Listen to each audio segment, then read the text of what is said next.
সরকারের পক্ষ থেকে বারবার বলা হচ্ছে যে আমরা সবাই মিলে একটি কমিটি করে আলোচনার মধ্যে দিয়ে এই জিনিসগুলো বাস্তবায়ন করব। এখন গণভোটে যে কথা বলা আছে, যেসব সংস্কারের কথা বলা আছে, সেইগুলো যে হুবহু আমাকে বাস্তবায়ন করতে হবে তার কি কোনো গ্যারান্টি আছে? বিএনপি তো ওখানে নোট অফ ডিসেন্ট দিয়ে জুলাই সনদ স্বাক্ষর করেছে এবং বিএনপি তার নির্বাচনের ইশতেহারে সব কিছু সকল সংস্কারের রূপরেখা দিয়ে জনগণের ম্যান্ডেট নিয়েছে। তো বিএনপি প্রায় 50-51% ভোট পেয়ে সরকার গঠন করেছে। বিএনপির কি দায় নাই? জনগণের কাছে দায় নাই? সরওয়ার তুষার নিজেও তো একটা সংসদীয় আসনে নির্বাচন করেছে।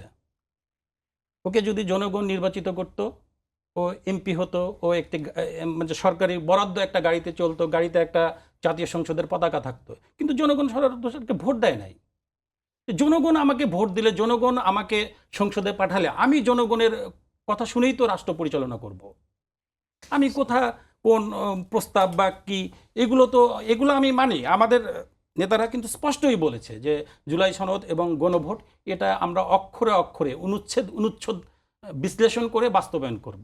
বিএনপি তো এটার বিরোধী না, কিন্তু বারবার জামাত এবং এনসিপি মানে দেশে একটা মতবাদ প্রতিষ্ঠিত করতে চাচ্ছে যে বিএনপি এই জুলাইয়ের বিপক্ষে, হ্যাঁ, এই সংস্কারের বিরোধী বা জুলাইয়ের বিপক্ষে। তা আমি সেটা আজকে সংসদে দেখলাম যে সরকারি দলের সাংসদরা এই বিষয়ে কথা বলছেন। স্ট্র্যাটেজি কোনো ফল বয়ে আনবে না। নির্বাচনের আগে তারা যেমন বলেছিল আমরা সংস্কার চাই, সংস্কার না হলে নির্বাচন হতে দেব না, আমরা পিআর চাই, পিআর না হলে নির্বাচন হতে দেব না, আসলে কোনো কিছুই কিন্তু হয় নাই।